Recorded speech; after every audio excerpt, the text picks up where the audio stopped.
Okay, today is the last chapter in Mind, the Master Power. And I wanted to put up, we're going to be dealing again with our mind model, as it were, in three different areas: conscious, subconscious, and superconscious, also known as infinite intelligence or divine mind, whatever you want to call it. I put down this Emmett Fox's treatment for intelligence. And the red is kind of what the blue means. I have conscious divine intelligence, which really means I'm aware of my indwelling Christ. I individualize omniscience, which means I am one with all-knowing. I have direct knowledge of truth, and I like to call that I have a hotline to God. I have perfect intuition, which means God speaks perfectly to me. I have spiritual perception, and that's knowing my true self from my mortal self. Knowing my true self, which is my spiritual self, the spirit that God made me after His likeness. And finally, I know. And if I had room down there, I would say that under I know means that we don't know when or how, but we do know that God answers our every need. Life's hard tasks are never sent for us to give up with. They are always intended to awaken strength, skill, and courage in learning how to master them. So whatever things that come into our life, obviously the intent is very positive because they're to help us to learn, to grow, and to change. Isaiah put it this way: in the furnace of affliction have I gained strength. I can have tomorrow what others can't, because I will do today what others won't. God gives us dreams a size too big so that we can grow into them. We can grow into them. Remember we talked about whenever you're dealing with an experience, don't go through the experience, but grow, G-R-O-W, through it.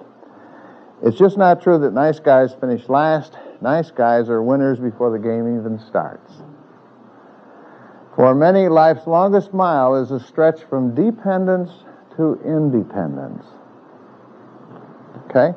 Independence means that we are that open, beautiful channel for the full and complete expression of Spirit through us. And we're not dependent upon the outer things or outer people in order to bring us joy or happiness or peace. When regard for truth has been broken down or even slightly weakened, all things will remain doubtful.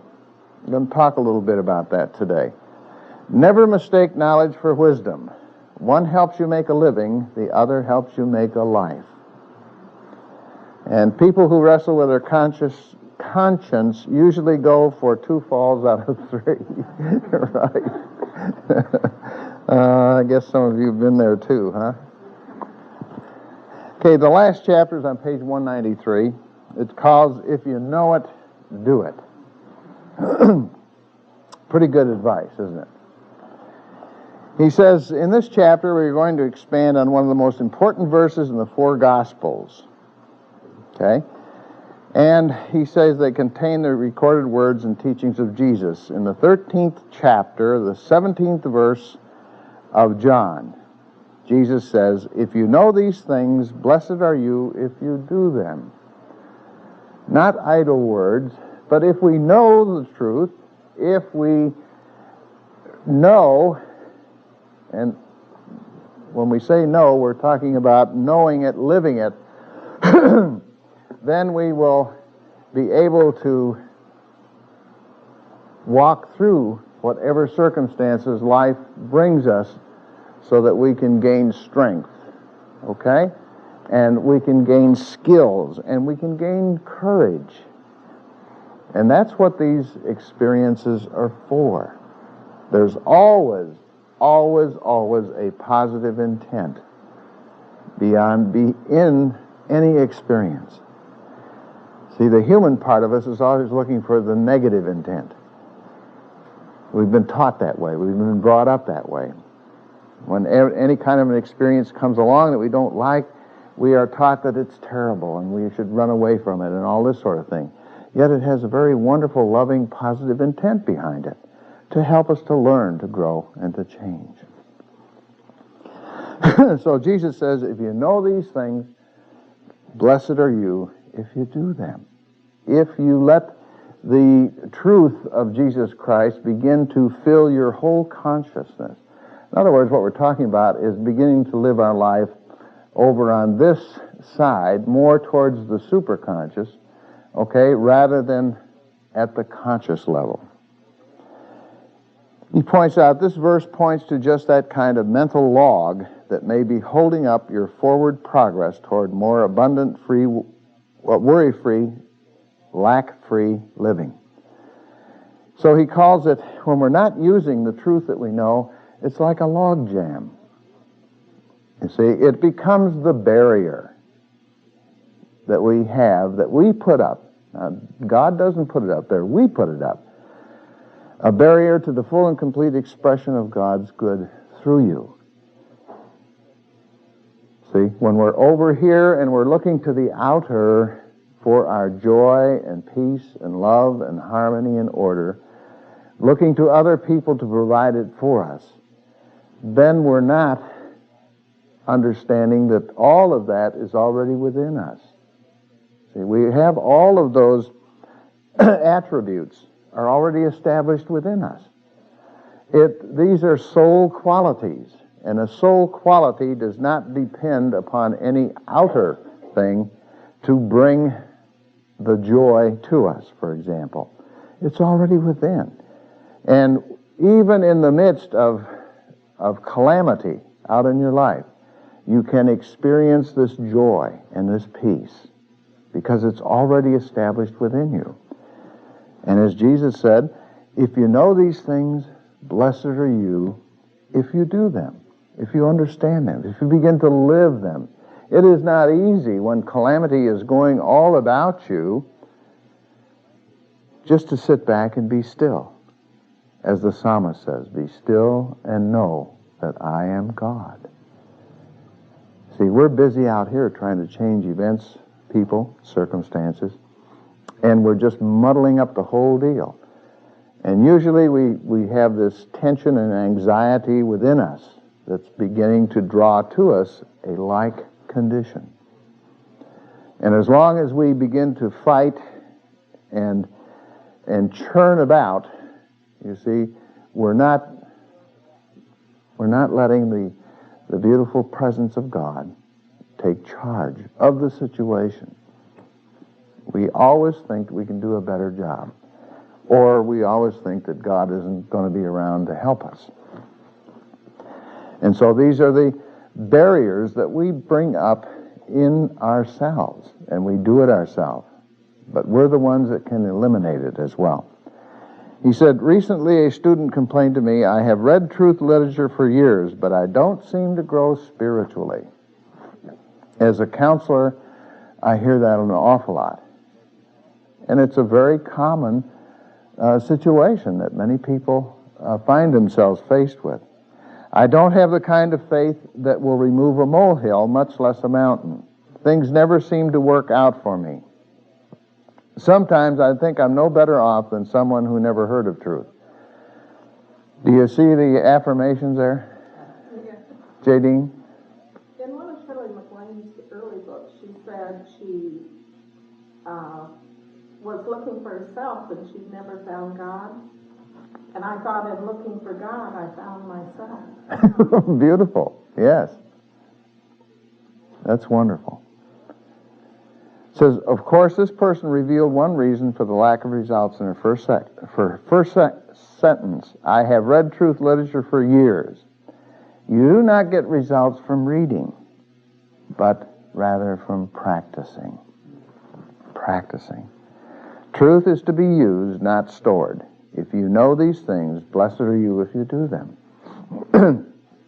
You can read all of the books in the world, you see, and never experience God. It's very possible. We can cram this conscious part of our mind full of all kinds of information, And that's okay. But it's not okay if that's where you end it and leave it. You see, we have to understand certain things with our conscious mind. It's very important to have the conscious part of our mind. Okay, because through it we can learn to judge righteously, right useness of the judgment faculty, and it's right here on the conscious. The subconscious or superconscious has no powers to judge. None at all. It cannot judge. You have to judge over here in your conscious mind. Once you begin to send in whatever it is you decide to let go by the right here, remember we talked about stand porter at the door of thought, like Mary Baker Eddy taught. Then we stand porter at the door of thought, and we allow whatever it is in there. A lot of times we cry and mess around and say, well, I can't help it. But the point is we can help it. We can choose what we allow in our subconscious mind. See? And whatever we allow in here, whatever we allow to stay in there, will grow and multiply and increase, whether it's good or bad. See? The power doesn't care. It just says, whatever you put in here, I will reproduce a mental equivalent out in your world. But you get to choose. You get to choose. So, one of the first things we need to do is to choose a little more wisely of what kind of information, what kind of concepts and beliefs that we put in here. Because whatever it is, it's going to grow. It says, reading truth books, this is on page 194. Hearing truth talks and lessons is inspiring.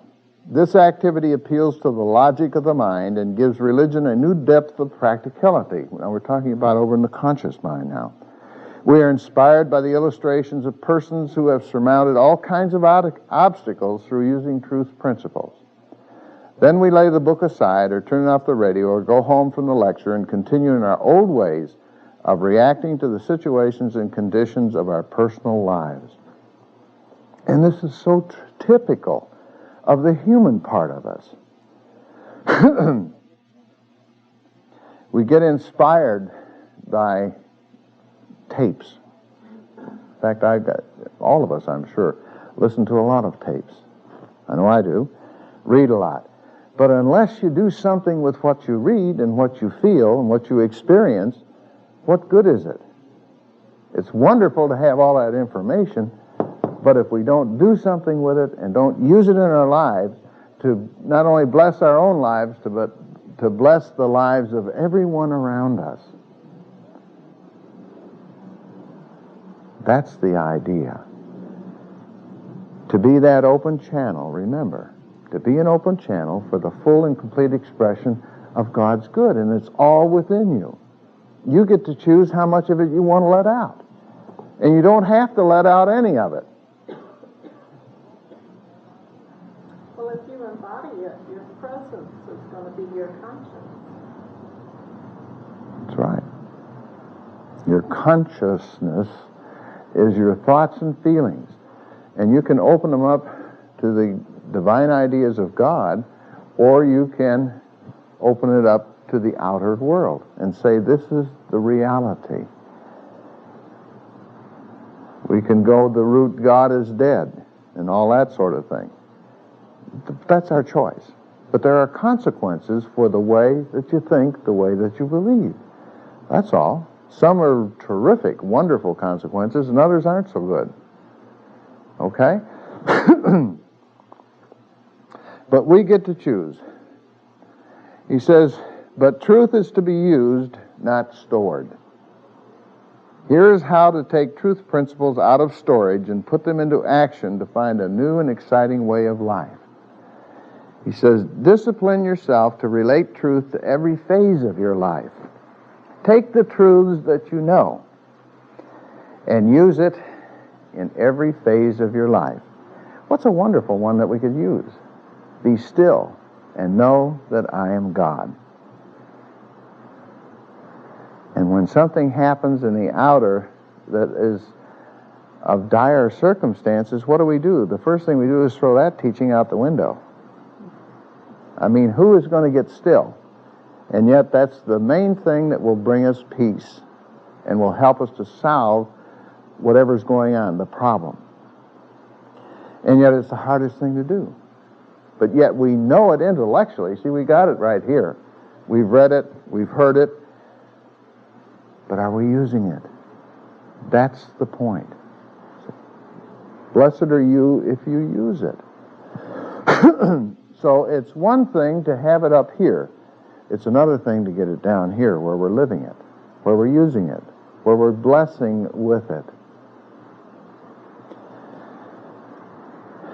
It says, every phase, use it in every phase. For instance, to use truth in a supermarket. You can and you should.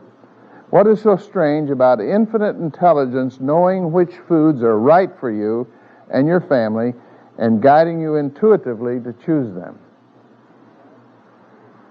How many of us use that? Do I use it all the time? Heck no.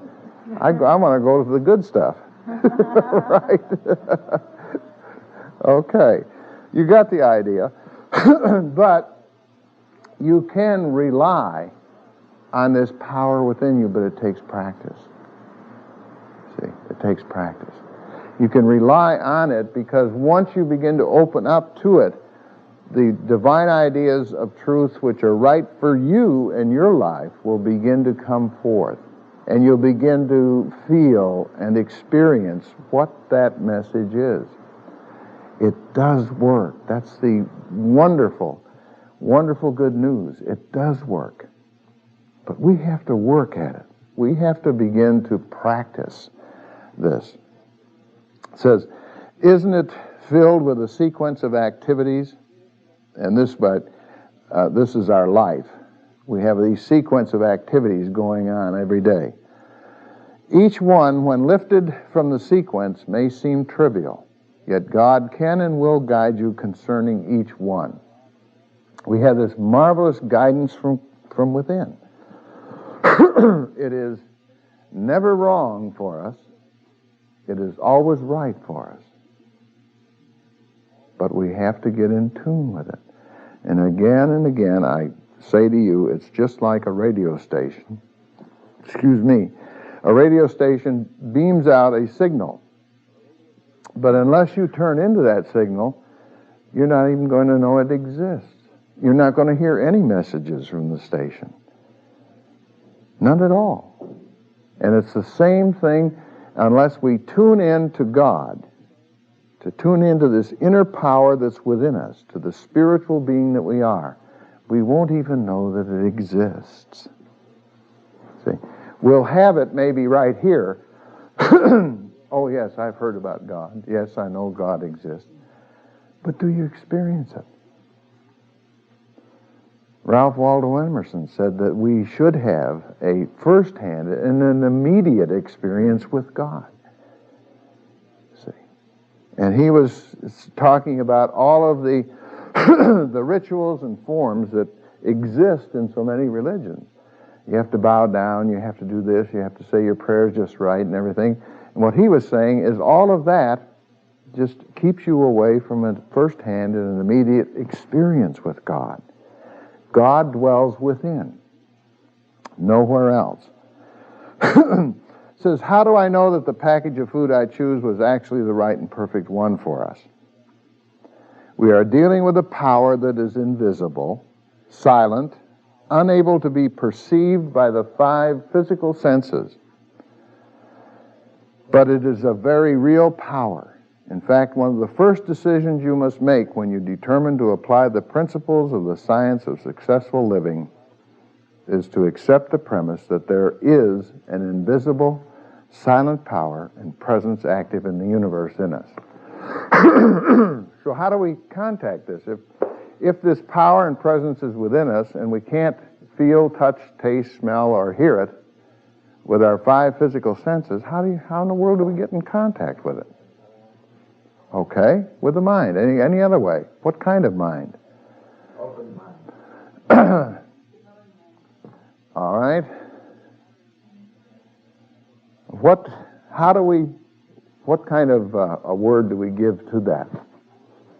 this part of our mind that we can feel and experience God with.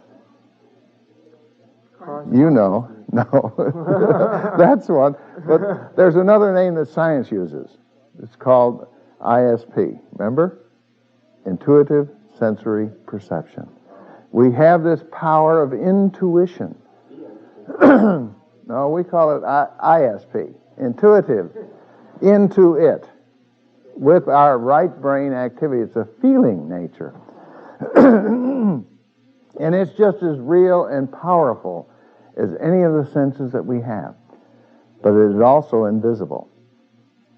But you have that power within you to begin to experience God with your intuitive sensory perception. Excuse me. On Palm Sunday, we're going to do a lot more with this particular idea. That scripture in Revelation where it says, "Behold, I stand at the door and knock," is talking about that door to the superconscious. Absolutely. Right here. If you want to call that a doorway, which I do. Yeah. Right. And a lot of times we come right up to it and then turn around and walk away. Okay? Any of you, when you were growing up, had the idea that if something was fun, that God didn't like it? Huh? Anybody been there? No? No, I mean when you were a kid growing up. Well, that's one of the things that I dealt with. I wasn't brought up in a strict Orthodox religion. Well, that's good. I wasn't. All right. Either there is or there isn't, he says. If you say there is, but you don't really believe what you are saying, then you may as well forget about the whole idea. Talking about God. And go back to living with your wits, with your intellect alone, with all the fear, uncertainty, and gnawing sense of inadequacy that the way of intellectual living entails. You see, all of our fears and doubts and anxieties come from the conscious mind. None of those are in divine mind. Not one of them. Lack, limitation, dis-ease, all the rest of it are here in the conscious mind. These are the human beliefs that we have about certain things. These are the concepts, the ideas, the ideals that we have that come from the conscious mind. None of it is here. And of course, what we want to do is to become attuned to divine mind. We want to bring the conscious mind and superconscious into agreement. See, bring them in together. Most of the time they're diametrically opposed. We see lack and limitation, God sees only abundance. Totally diametrically opposed. Now, God is not going to change. Remember? Same yesterday, today, and forever. So we don't go to God and say, "Hey, God, how about changing your mind today? Give me a few more blessings today. You haven't been doing very good this week." See, God isn't going to change. We're the ones that have to change. And that's not very popular. When we find out that we are the ones that have to come into agreement with God mind in order to feel and experience the glory, the goodness, the beauty, the presence of all good. See, and as long as we're staying out here, we're subject to all of the frailties that we see, the appearances of lack and limitation and all the rest. It says, however, if you really want to change your life, then say to yourself, "Yes, I totally accept the belief that there is a universal power and presence that is all-wise and all-powerful. And this universal power and presence becomes personal to me." See, if we really want to change, we have to ask ourselves, do I really want to change? And am I willing to pay the price that change brings? A lot of people aren't. And they have that right to choose that way. It's kind of like do you know how many psychiatrists it takes to change a light bulb? Anybody know? It takes only one, but the light bulb really has to want to change. Okay? Okay, Okay, by totally believing in it, in this presence and power within, then seek to acknowledge God's guidance and presence in supermarkets, at conference tables, in individual decisions in bringing up your children, in arranging a happy evening out, planning a vacation, so on and so forth. Remember that if we will use the presence and power of God that's already established within us, if we will begin to use it, experience it, feel the presence and activity going on, you will be guided to do those things that are right for you. And that doesn't mean that, for example, if something is right for Sylvia, okay, doesn't mean that it's right for J. Dean. See, we're each spiritual beings unfolding at our own pace, in our own way. And our souls have different needs, and they're not always the same. It needs certain growth activity. So what's right for you may not be right for J. Dean. It might be. Okay? Don't you find that when you're given something, you've got to act on it and keep acting? Yeah, once you're given it, then you need to do it. The whole title of today's chapter, if you know it, blessed are ye if you do it. Okay? That's like sometimes you say, well, something told me to do this. And then if you don't do it, sometimes it's not very pleasant. And That's right. That's your intuition. Yeah. Voice. Yeah, long before I came to Unity, I had these, I didn't know what it was at the time, but inspiration to not do something.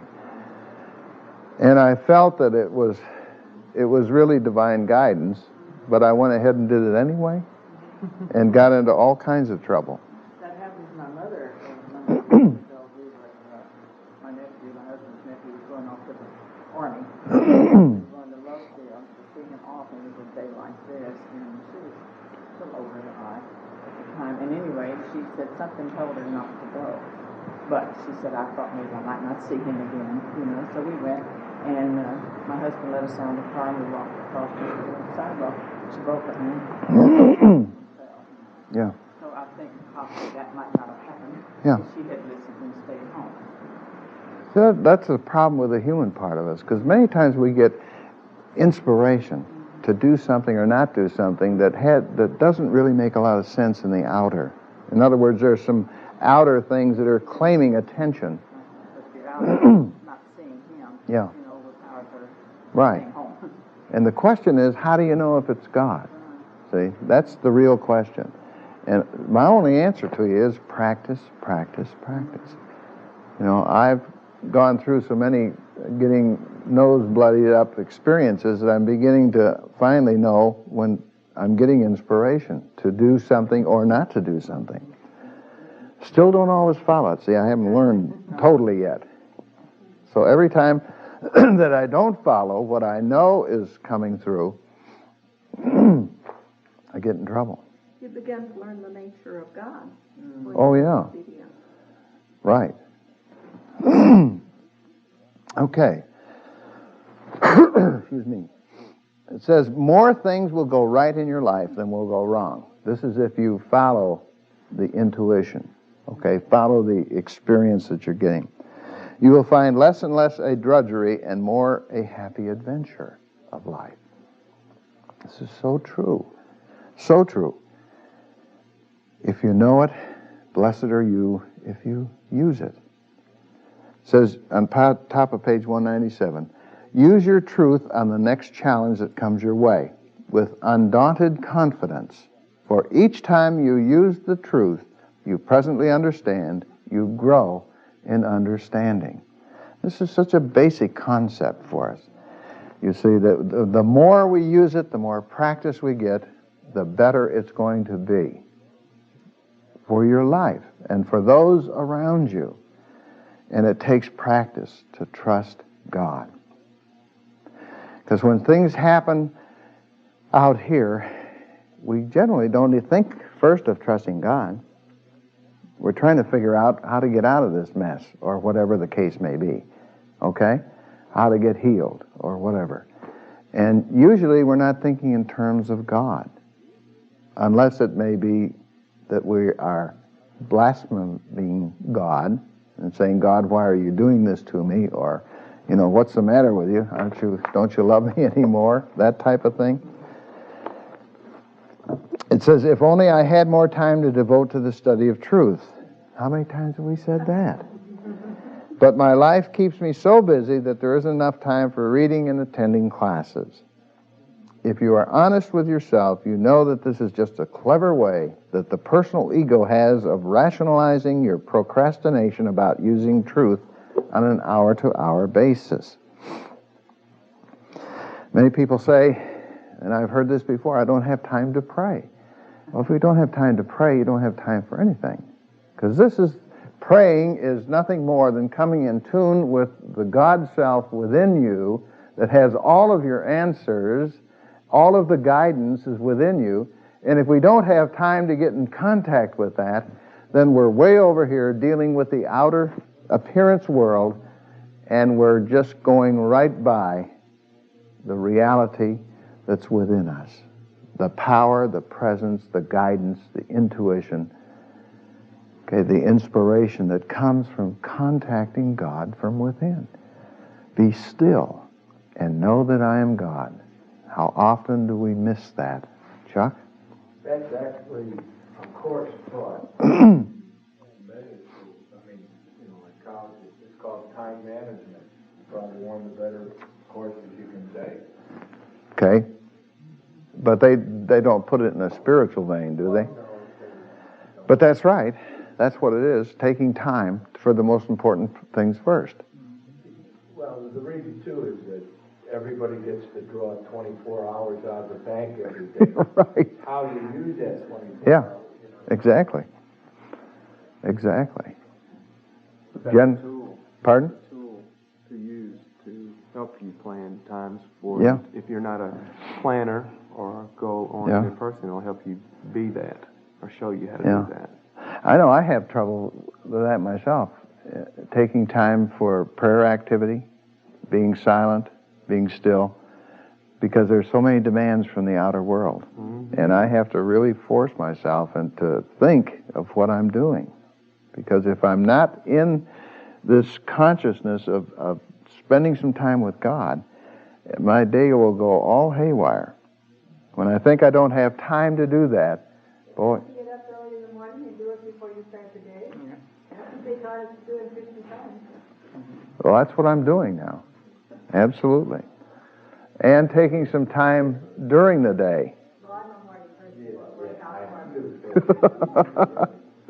Okay. We have to make that time, or at least I do. We have to really force that time to spend. It doesn't have to be a lot of time either. I found that out. You can make it quality. It says that begin your day by saying, my day is in divine order. And then there's time for everything that Okay. you do. Right. Start with divine order. Use some of the affirmations. If you know them, blessed are you that use them. Stella? It's just like you said, it will help you to manage your time better. For instance, when I'm driving to work, instead of I used to get real agitated in traffic, but No. I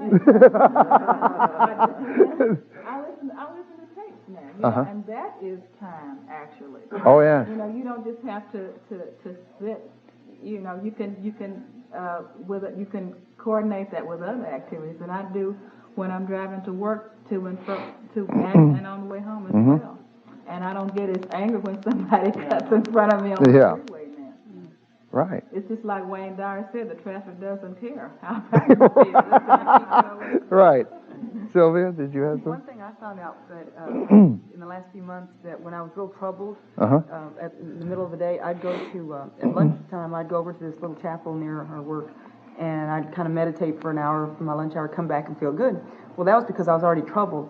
And more recently, I haven't been troubled, and one day I had a free lunch hour where there was nothing planned. I thought, well, I'm just going to go over there and meditate. And I was already feeling good, and I felt 100 times better. Yeah. It was so nice to do it when I wasn't in trouble. So I got to remember that. Yeah, isn't that the human part of us, though? Okay. When we're not in trouble, everything's fine, and we, so there's no need. Right.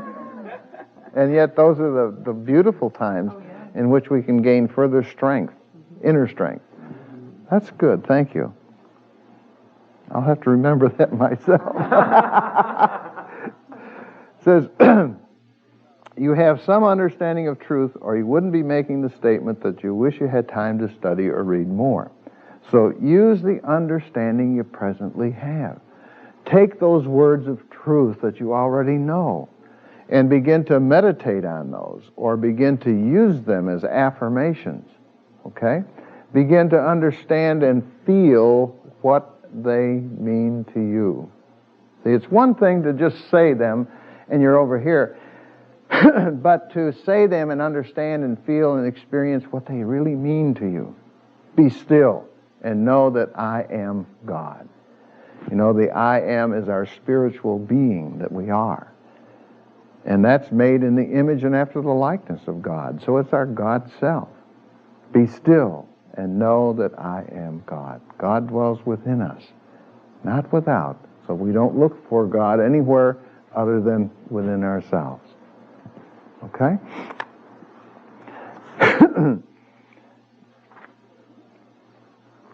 On page 198, he says, by establishing the right mental conditions, that is, by believing in it, giving it your full attention and confidence, it will work through you and for you to bring about an increase of health, happiness, and prosperity in your life in spite of what seem to be impossible obstacles.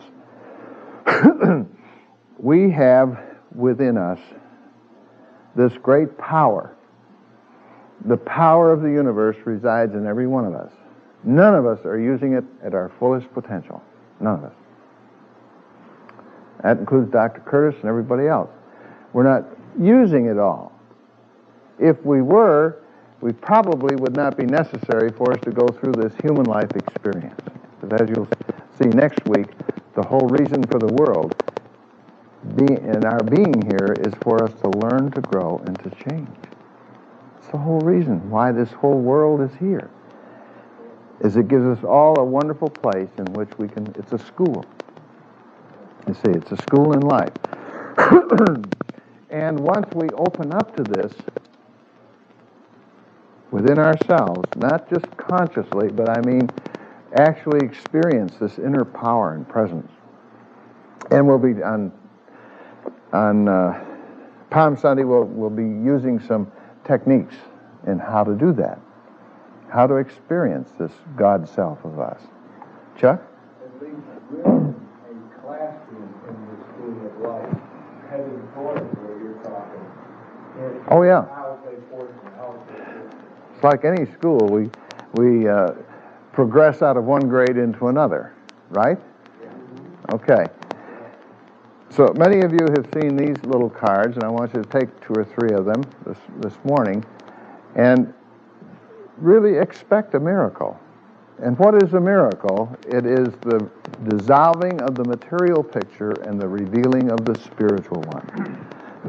It is the dissolving of what we see out here, which is temporary, okay, and an appearance, and it's revealing the spiritual truth of your problem or whatever it is that you're dealing with. So take these and put them where you can see them, on mirrors and bathrooms and purses and wallets and shirt pockets, every place.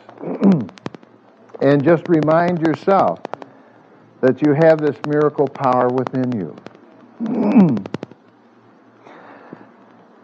I want to read one more time from Joe Murphy's book, The Power of the Subconscious Mind. Is that okay, Chris? We got them down there? Good, okay. He says, this is in How to Get Results That You Want. He says, the principal reasons for failure are lack of confidence and too much effort. Lack of confidence in the God power, okay, and using too much effort. And many times we strain and we want to make something happen so bad, and usually the reverse happens. Have you ever heard about or seen these deals? I think is it biofeedback or something, where you put these things on your hand and try to make the needle go up. The sensors go up or down. And what happens is if you're straining and trying, the darn needle goes down. And when you just relax and be still, it'll go up, as you can use your mind to help it move up. It says, many people block answers to their prayers by failing to fully comprehend the workings of their subconscious mind. Right here, workshop of my soul, if you will. When you know how your mind functions, you gain a measure of confidence. You must remember, whenever your subconscious mind accepts an idea, it immediately begins to execute it. When the mind accepts an idea, when you send an idea into your subconscious and it accepts it as true, the powerhouse here immediately goes to work on it. And does it? Yes. I would like to make one remark about Uh-huh. when you use the affirmation or suggesting to your body to correct something or whatever, be very definite about the area. Because I've used the kind of base thing, found that different parts of my body was reacting as against what I wanted. And so, I mean, you must be very specific. Very good. And, one of our other books says that too. Okay. Yeah, when I teach affirmations, that's one of the keys is you must be specific. It's like going into a restaurant and sitting down, and the waitress comes up and says, "May I get you something?" And you say, "Bring me some food." Well, that's kind of confusing because she really doesn't know what you want. But if you tell her that you want a hamburger and some French fries and a chocolate milkshake, then she can go get it by being specific. Good point. Excuse me. It uses meaning the subconscious mind, uses all its mighty resources to that end and mobilizes all the mental and spiritual laws of your deeper mind. In other words, the power that's within you comes over and makes your behavior or performance out here match the image or picture of whatever the concept, idea, or belief is. And again, the power doesn't care what you put in, whether it's good for you or not. It's not the point. The point is you have complete freedom of choice what to put in there. The power stays the same. It always reproduces a mental equivalent of whatever you put in there. Consequently, if you use it negatively, it brings trouble, failure, and confusion. When you use it constructively, it brings guidance, freedom, and peace of mind. And that's just a tremendous insight for us to know how the mind works. That will help us to put in the right kind of stuff more often. Okay? Now, we all have this human problem in the conscious mind. We see a lot of things on TV and so on and so forth, and we begin to accept that as this is the way that life is. And so we add to that kind of consciousness in the world. Okay? We're part of the problem then. And everybody that is working towards that and sees it at the same way and maybe get upset or angry or whatever, we just add to that problem. And it continues to build.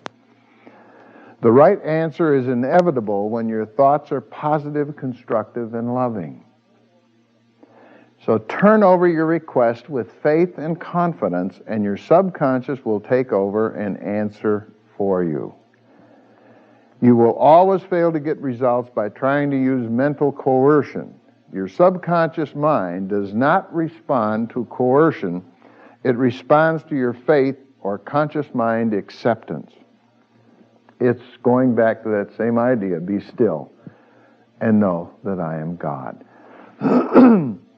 Have that confidence, that knowing that God is guiding you every step of the way.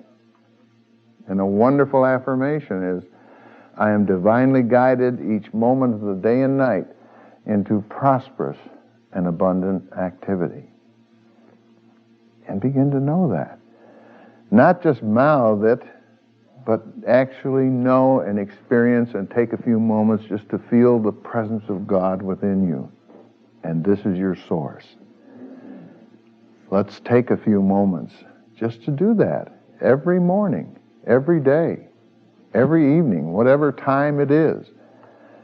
And the more that you begin to experience that love and peace and power, the more you'll be able to use it and be an open channel for that expression. It says, if you get into a taxi and give half a dozen different directions to the driver in 5 minutes, he would become hopelessly confused and probably would refuse to take you anywhere. It is the same when working with your subconscious mind. There must be a clear-cut idea in your mind, as Chris brought out.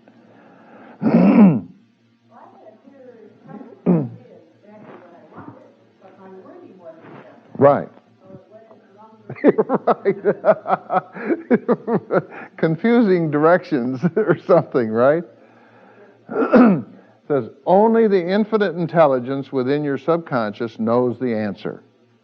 When you come to that clear-cut conclusion in your conscious mind, your mind is then made up, and according to your belief, it is done unto you. Along those lines of knowing exactly what you ask for, what you want, I have had many times where I wanted things to change, but I didn't know exactly how I wanted them to change. And then so I was somewhat frustrated, and then more recently, when I come across a situation like that, I try to say, okay, God, here's the problem, and help me to come up with a specific, because I don't know what they are, you know. That's the golden key. Yeah, the golden key. When you're working with a problem, put your mind on God instead of the problem, and the problem will soon disappear. Another thing to add to your prayer is you may go ahead and claim what you feel is right for you, but always at the end say this or something better, whichever is better for you. See? Because you're right. We have our conscious mind may think that we really need something bad or want something bad, but it might be actually harmful for us. We may not know that consciously. So we have to be open and receptive to this divine guidance within. It's there. We just have to open up to it. See? Many people are waiting for God to throw a lightning bolt or to do something spectacular. And it doesn't happen that way all the time. We've had spectacular healings and other things that have happened, but it doesn't always happen that way. Sometimes just a gradual, wonderful leading, and you feel right about it, you see, and you begin to walk through the maze of life, and knowing that you have guidance all the time, knowing it, not just mouthing it and hoping that you're right, but to know it. That is what heals.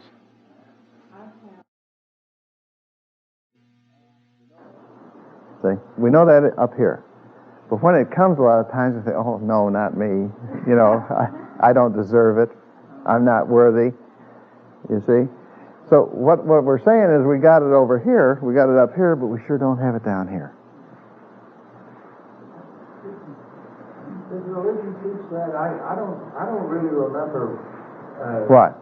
About only the best way. I don't remember that. Well, you know, I mean, I had it, but I never heard it expressed. I never heard it in the traditional churches outside, no. You're taught to give only your best. Pardon? Only your best. Yeah, You're taught to give your best and Yeah. your best. But there's always, in the traditional church I grew up in, there was always the idea and concept that we were lower than the worm in the dust, and that, you know, we better shape up or God's going to get you. I mean, this is the kind of consciousness I grew up in. There's scriptures that say that. Oh, yes, indeed. You can find it. You can find all sorts of things in the Bible. Incest, rape, murder.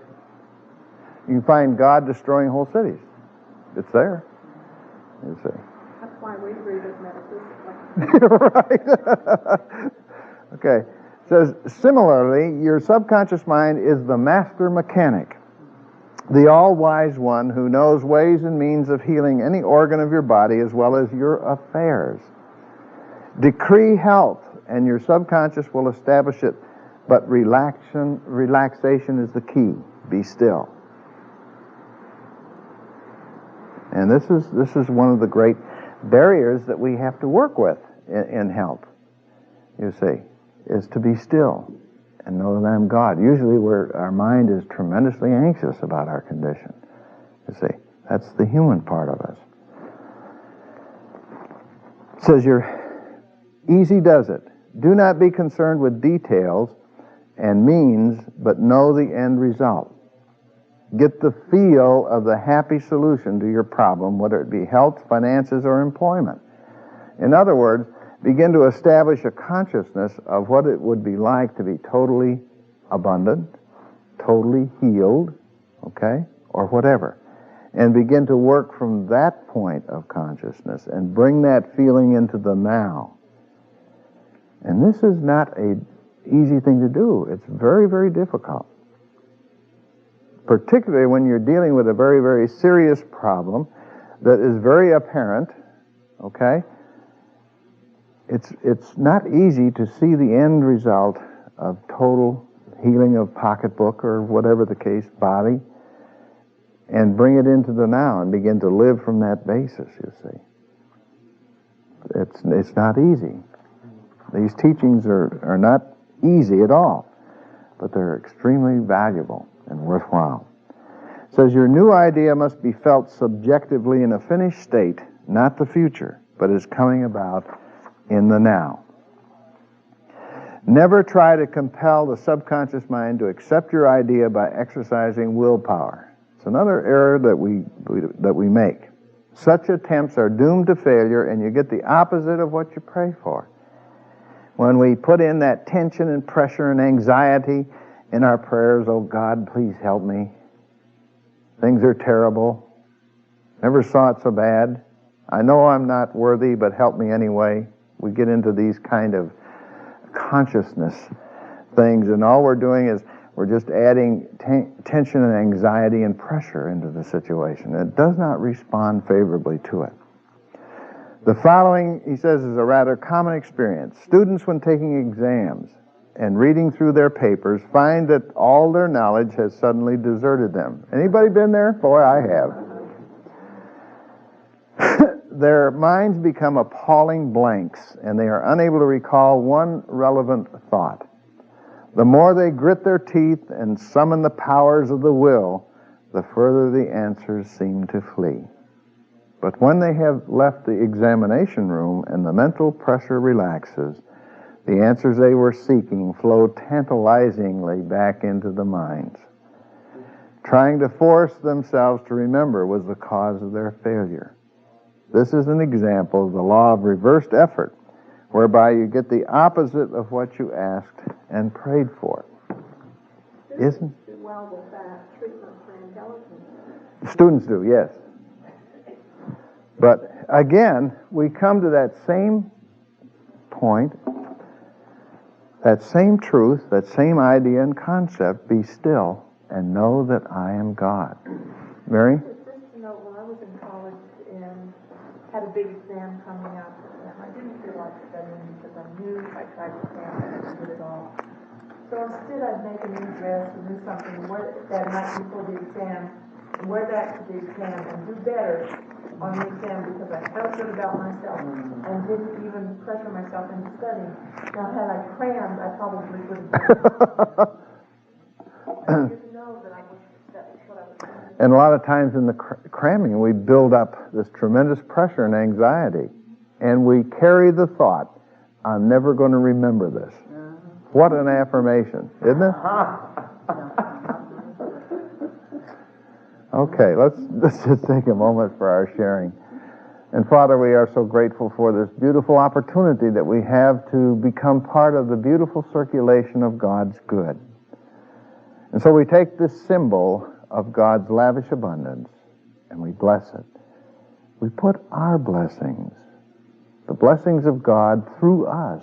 We surround it with that light and love. We know that wherever it goes with our love and our blessings. So we're so grateful to be a part of this wonderful circulation. We give thanks that wherever it goes, it blesses people, circumstances, and events. And in that consciousness, we affirm this prayer in the name and through the power of Jesus Christ. So it is. Amen.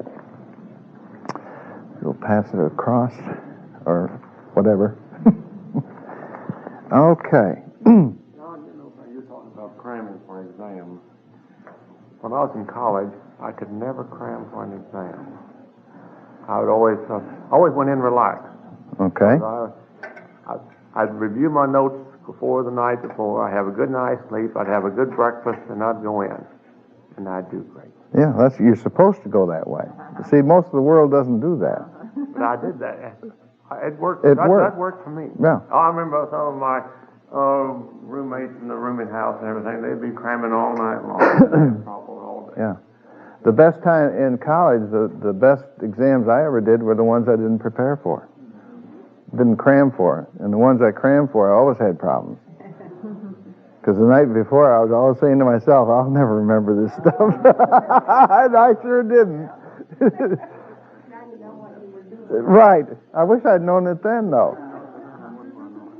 Okay, here's on 199, he gives some good stuff for us to think about. He says, I have found that when we have to make a decision we are not sure about, or when we have to do something we are not sure we know how to do, the best way to make ourselves receptive to transcendent wisdom and guidance is frankly to admit within ourselves that we don't know what to do. In short, if we do know what to do, we need to admit that we don't know what to do and ask God to help us to know what to do. In other words, what we're saying is, when we say we don't know what to do, we're saying we're not going to rely on the conscious portion of our mind. We're going to rely on the power and presence of God within us that knows all the answers. That's the idea. In other words, we're admitting from our human point of view we don't have the answers, but we're affirming that God has all the answers and they're all within ourselves. And this is a wonderful thing to begin to understand, is that if you're taking a test of any kind, and it doesn't matter your age, because I keep taking the darn things all the time, but if you will remember that all of the answers you need are already within you. They're already there.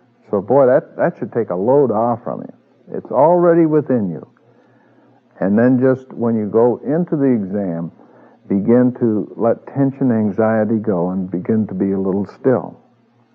Start off just silently closing your eyes. Just take a few seconds to become still and just feel and experience the presence of God, and then go ahead and begin to do it. Now that's in recent years I've done that in exams, and it just works beautifully. Wonderful. I wish I'd known it before. It could have made things a lot easier. On top of page 200, he says, that is hard on the personal ego, isn't it? This may be especially true if you are an important executive or have earned a university degree, or if you feel a great deal of pride about your position and achievements. Our whole life is geared to help us feel that we always know what to do. That, of course, is what often creates the inner tensions and guilt feelings that we experience. But we can reverse that if we understand that all of the answers are within us right now. Whatever we need to know will be made known to us if we go into it with that kind of an understanding. You see, I used to be a troubleshooter for an insurance company. And although I wasn't in Unity at the time, yes, I was. I was just starting it. But I began to use the principle that God is with me, and the principle that Emmett Fox espoused so much, that God's on both sides of the table. And using that principle, going in instead of wondering this whole thing is unsolvable, knowing that God is on both sides of the table and that the God self on this side and the God self on that side cannot have any conflict. And I had tremendous success with that. Just because I changed my idea that it was going to be terrible, and it became wonderful, and we got a lot of wonderful things accomplished that way. I know I went in Long Beach, California one time. I went in to a general agent who was having trouble with the company, at least from his point of view. He felt that they owed him a lot of money, that they hadn't paid him. And so we talked for a little bit, and I said, well, Harv, I said, just know this. He says, I'll see that you get everything you got coming to you. And he says, I don't want that. He says, I just want him to send me money.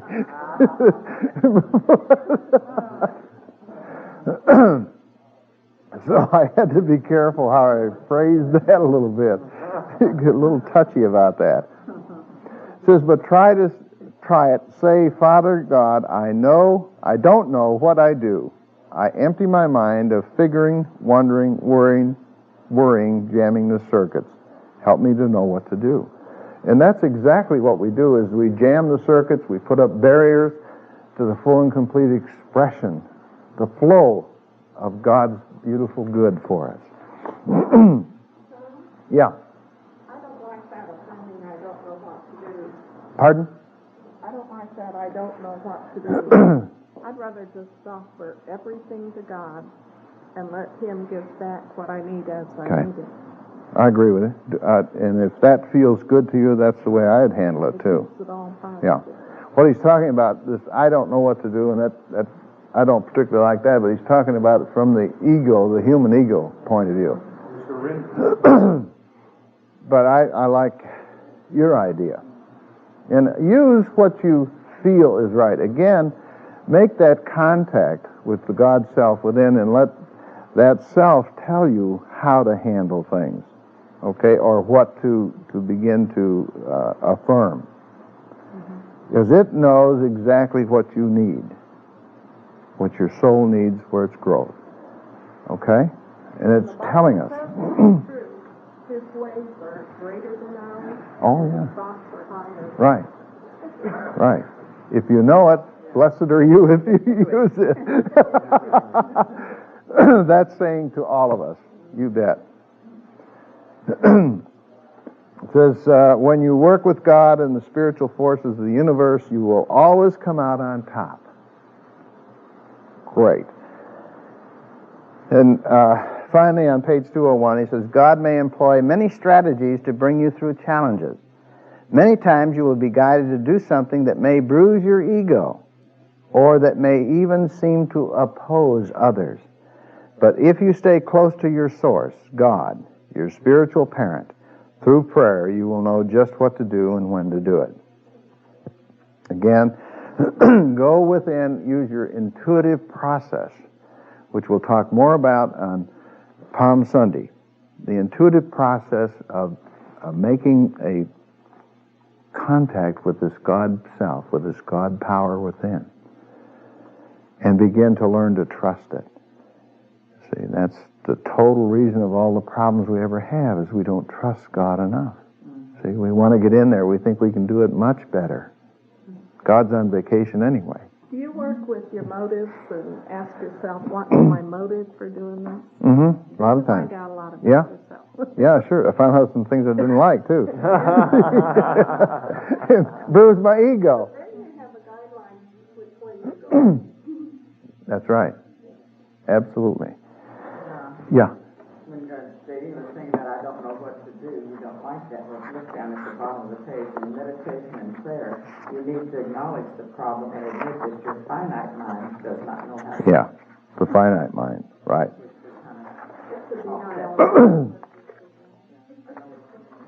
Right. Okay, on page 205 and 208, it gives some good instructions as well, kind of recapping the deal, but we won't take time for that right now. Next week, as I say, I'm going to review the book, the highlights, and kind of see it in one session as it unfolds, okay? So let's just take a moment now and just go within, feel and experience the beautiful presence of God, that powerhouse that's within each one of us. And let's just open ourselves up to that powerhouse. It has the power of the universe within us. And so we just feel this beautiful presence of this power, and we let it guide us through life. And we know that with this presence and power, we can rise above, we can overcome any kind of experience that we have in life. For we know that it didn't come to stay, it came to pass. And so as it passes out from us, we have these beautiful opportunities to learn, to grow, and to change. And we give thanks as we pray in the name and through the power of Jesus Christ. So it is. Amen.